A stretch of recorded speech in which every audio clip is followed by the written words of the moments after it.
So let's make this practical, maybe with 3 illustrative examples. And these are framework demonstrations only, obviously, and certainly not, personal recommendations. But let's talk about maybe a local Queensland investor.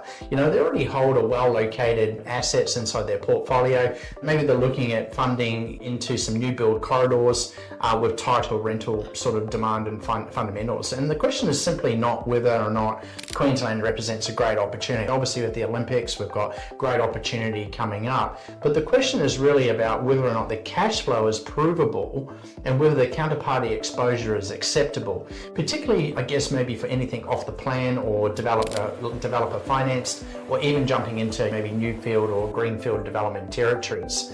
And so secondly, if we start leaning in and we start having a look at maybe an interstate investor, maybe they've got exposure in Sydney and Melbourne within their portfolio, and these are more interest rate elastic type markets working through a rate path. And so the question for this kind of investor is really whether or not you're averaging across your markets that are ultimately no longer all moving together.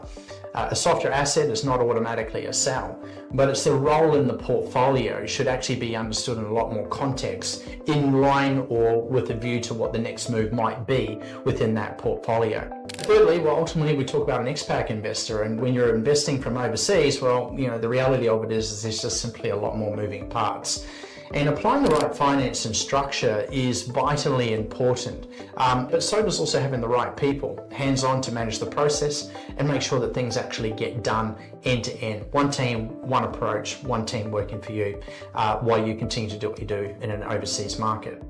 Yeah, the common thread of these examples is that none of those examples can be solved by a single national news headline. So that's the thing we need to remember. The economics data establishes the environment, the portfolio and lending structure determine the investor's capacity to do that, and also the assets then has to justify itself on evidence. So here's the thing in one line: property wealth is built on times of uncertainty, not in comfort. The investors who position now on income, not on hope, are stress tested to survive, are the ones who will own the next cycle. While everyone else is sort of sitting on the sidelines waiting for permission to get into the market that ultimately isn't coming.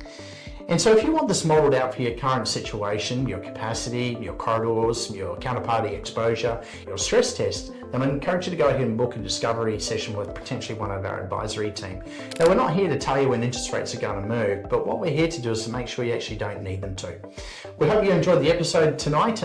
If you've liked what we've been talking about this evening or have some additional threads you'd like for us to cover off on, please post a comment in below. Otherwise, go ahead and click the bell icon to the side. Otherwise, I'm Ewan Ramsey, and I'm Dr. Prabha Puroge. Thank you.